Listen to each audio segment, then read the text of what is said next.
سورہ منافقون کی آیت نمبر 11 میں مرنے والا انسان اللہ تعالیٰ سے یہ کہتا ہے کہ مجھے تھوڑی سی مہلت اور مل جائے۔ آخر اس کے ایسے زندگی کے کون سے کام ادھورے رہ گئے ہیں جن کو پورا کرنے کے لیے وہ اللہ تعالیٰ سے مہلت مانگتا ہے۔ تو اس آیت مبارکہ میں اس کو بہت ہی خوبصورت بیان کیا گیا ہے کہ مجھے مہلت ملے گی تو فَأَصَّدَّقَ میں صدقہ کروں گا۔ مفسرین کرام جو فرماتے ہیں کہ یہ لفظ اصدقہ جو ہے یہ اتصدقہ تھا، اور اس میں سے تا کو یہاں پہ حذف کر دیا گیا ہے اور اصدقہ بنا دیا گیا ہے۔ تو گویا کہ اس لفظ کے اندر جو ہے وہ ایک عجلت، ایک ارجنسی جو ہے وہ پائی جا رہی ہے کہ میں نے یہ کام کرنا ہے۔ اور مفسرین کرام یہ فرماتے ہیں کہ ظاہری طور پہ بھی اس لفظ میں یہ دیکھیں کہ کتنی شدیں آ رہی ہیں، فَأَصَّدَّقَ، اور پھر پلس اس کے شروع میں فا بھی آ رہا ہے، اور فا جو ہوتا ہے وہ مفاجات کے لیے بھی ہوتا ہے، یعنی کہ کسی کام کا فوراً کرنا۔ تو اس لفظ کی بناوٹ ہی ایسی ہے کہ ایک کام کو میں نے بہت جلدی کرنا ہے۔ مفسرین کرام فرماتے ہیں اس میں دو طرح کی شدتیں ہیں کہ میں نے جلدی کرنا ہے، زیادہ کرنا ہے۔ یہ دو شدتیں اس لفظ کے اندر ہیں کہ میں نے فوراً کرنا ہے اور میں نے بہت زیادہ کرنا ہے۔ یہ وہ انسان کی ایک نفسیات بیان کی گئی ہے کہ جب اس کو موت نظر آتی ہے اس وقت اس کو یہ خیال آتا ہے کہ میں اپنا سارا کچھ جو ہے وہ اللہ تعالیٰ کی راہ میں دے دوں، اور اس دن وہ بہت زیادہ دینا چاہتا ہے اور فوراً دینا چاہتا ہے۔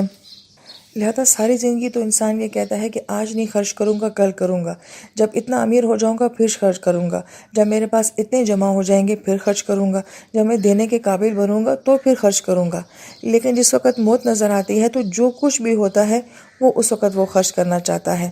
جبکہ آیت مبارکہ کیا کہہ رہی ہے کہ اس سچویشن کے آنے سے پہلے کہ جب انسان بے بسی میں اپنا مال کسی کو دینا چاہتا ہے، جب اس کو ویسے بھی پتہ چل جاتا ہے کہ اب میرا مال دوسروں کے ہاتھ میں ہی جائے گا، اس سے پہلے اپنی زندگی میں جو ہے جب اس کو اس مال کی ضرورت بھی ہو اس وقت میں جو ہے یہ مال خرچ کر کے جائے۔ اور پھر منافقین نے پیچھے کیا کہا تھا کہ مسلمانوں پہ خرچ مت کرو، یہ خود بخود ہی مر جائیں گے۔ یہ نفاق کی علامت ہے۔ مفسرین کرام یہ فرماتے ہیں کہ نفاق کا علاج بیان کیا جا رہا ہے۔ پچھلی آیت مبارکہ میں بھی کیا کہا گیا تھا کہ نفاق کا علاج کس کے اندر ہے؟ قرآن کے ساتھ جڑنے میں ہے، نیک لوگوں کے ساتھ جڑنے میں ہے، نبی علیہ السلام کی سیرت کے ساتھ جڑنے میں ہے، کہ جس کے پاس یہ تین ذرائع ہوں گے تو گویا کہ وہ نفاق سے اپنے آپ کو بچا سکتا ہے۔ یہ پریکٹیکل کام یہاں پہ بتایا جا رہا ہے کہ پریکٹیکلی کون سا ایسا عمل ہے جو انسان کو نفاق سے جو ہے وہ بچا لے گا، وہ اللہ تعالیٰ کی راہ میں خرچ کرنا ہے۔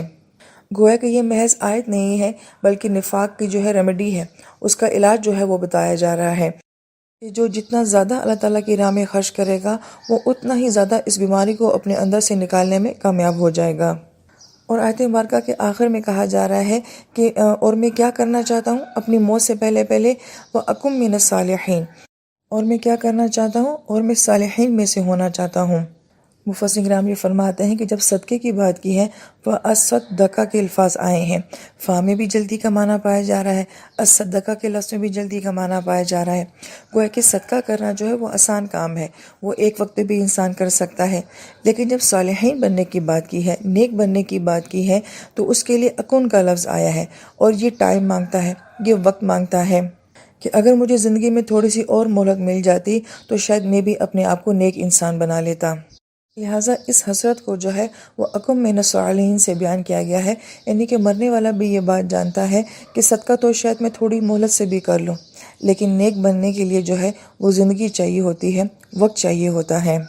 اب یہاں پہ بہت ہی خوبصورت بات مفسرین کرام یہ فرماتے ہیں کہ گویا کہ دو معاملے بیان کیے گئے ہیں، صدقہ کرنا اور نیک بننا۔ تو دونوں کاموں میں سے زیادہ ضروری کام کیا ہے؟ کیا صدقہ کرنا زیادہ اہم ہے یا نیک بننا زیادہ اہم ہے؟ تو مفسرین کرام یہ فرماتے ہیں کہ صدقہ ہر انسان نہیں دے سکتا، اس کے لیے ایک خاص سچویشن کا ہونا ضروری ہے کہ آپ کے پاس مال ہو اور پھر آپ صدقہ کریں گے، مگر نیک بننا تو ہر انسان کے لیے ممکن ہے، اس کے لیے تو کسی اسباب اور ذرائع کی جو ہے وہ ضرورت نہیں ہوتی ہے۔ تو ایک مرنے والے انسان کی زیادہ شدید تمنا کیا ہے، صدقہ کرنا یا نیک بننا؟ تو نیک بننا جو ہے یہ مرنے والے کی زیادہ شدید تمنا ہوگی کہ کاش مجھے تھوڑی سی مہلت ملتی تو میں نیک بن جاتا۔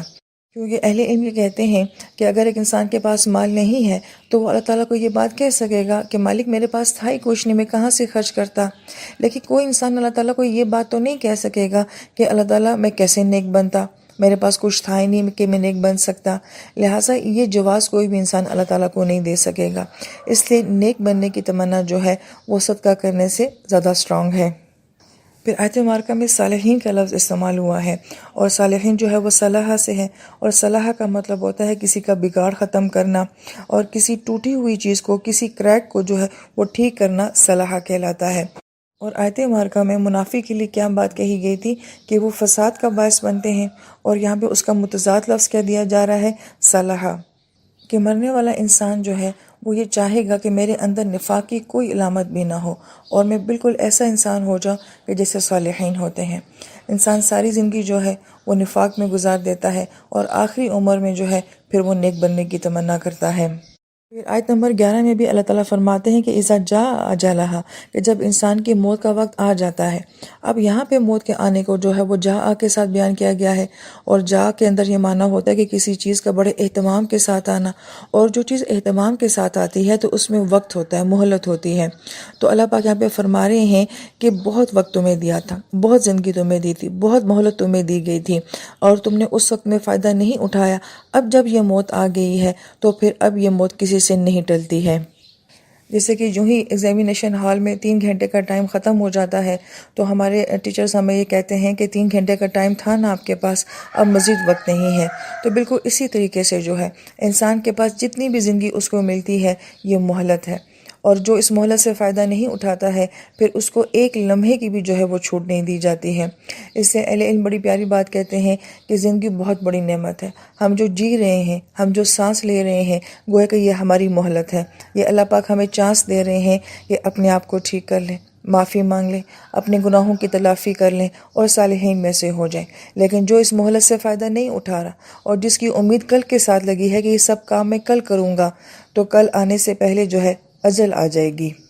اس آیت مبارکہ کا ایک اور جو مفہوم بیان کیا جاتا ہے کہ مفسرین کرام فرماتے ہیں کہ مرنے والا انسان جو ہوتا ہے وہ اللہ تعالیٰ سے مہلت مانگتا ہے، تو اس میں ایمان والوں کے لیے ایک بہت بڑی نصیحت ہے کہ وہ یہ کہتا کہ اگر مجھے مہلت ملتی تو میں صدقہ بھی کر لیتا اور میں نیک بھی بن جاتا۔ تو گویا کہ وہ مہلت کے اوپر یہ ساری بات ڈال رہا ہے کہ اگر یہ مجھے مل جاتی تو میں ایسا ہو جاتا۔ ایمان والے کو یہ بات کہی جا رہی ہے کہ انسان اپنی غلطیوں، اپنی کمیوں، اپنی کوتاہیوں کے جواز تلاش نہ کرے کہ اگر یہ ہو جاتا تو پھر میں ایسا کر لیتا، اگر مجھے ایسے حالات ملتے، ایسے ماں باپ ملتے، ایسا ماحول ملتا، اگر میرے پاس ٹائم ہوتا، اگر میری صحت ہوتی تو پھر میں یہ ساری نیکیاں کر کے دکھاتا۔ کوئی ایکسکیوز جو ہے، کوئی جواز جو ہے وہ اللہ تعالیٰ کے سامنے اس طرح سے ایمان والا پیش کرنے کے قابل نہیں رہے گا، اور نہ ہی ایمان والے کو ایسا کرنا چاہیے۔ لہٰذا ایسی زندگی اللہ تعالیٰ گزارنے سے ہمیں بچائیں کہ ہمیں مرتے وقت جو ہے اللہ تعالیٰ کی ذات کو بھی ایسے ایکسکیوز دینے پڑے۔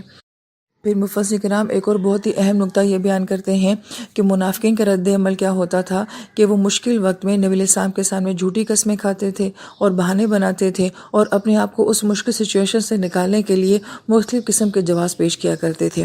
اور یہاں پہ ایمان والے کو یہ مثال دے کے یہ نصیحت کی جا رہی ہے کہ تم اس طرح کے جواز مت پیش کرو اپنی زندگی میں، کہ تم اپنے آپ کو جو ہے ان باتوں کے پیچھے چھپانے کی کوشش نہ کرو کہ اگر ایسا ہوتا تو میں ایسا کر لیتا، بلکہ عمل کرو، کوشش کرو کہ موت کے آنے سے پہلے ہم اللہ تعالیٰ کی ذات کو کسی طریقے سے بھی راضی کر لیں۔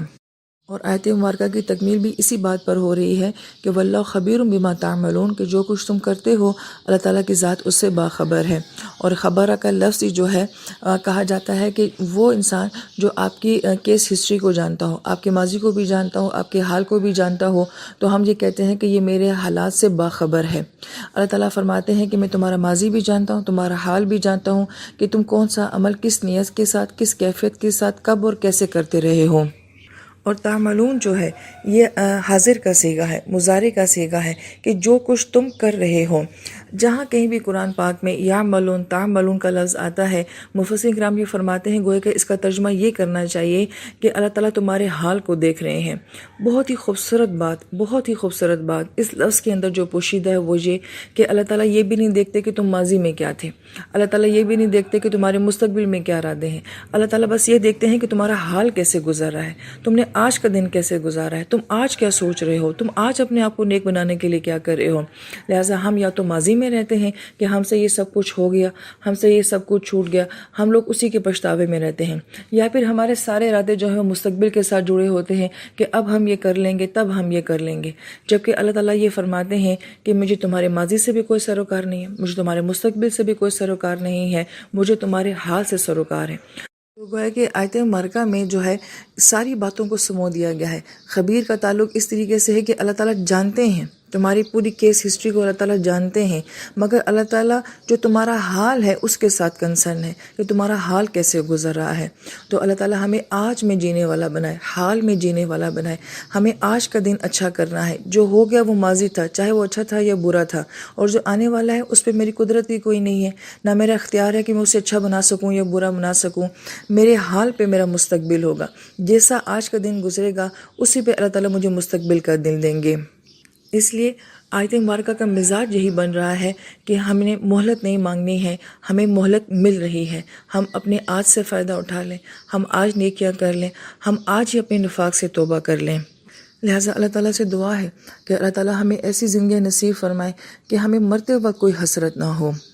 اور ہمیں یہ دکھ اور یہ پچھتاوا اپنی موت کے وقت نہ ہو کہ ہم اپنے رب کو ایسے منا نہیں سکے اور یہ نیکی کا کام ہم اپنی زندگی میں نہ کر سکیں۔ لہٰذا ہمیں مہلت مل رہی ہے، آج کا دن میرے لیے اللہ تعالیٰ کی بہت بڑی مہلت ہے۔ اللہ تعالیٰ مجھے آج کے دن سے فائدہ اٹھانے کی توفیق نصیب فرمائے، آمین یا رب العالمین۔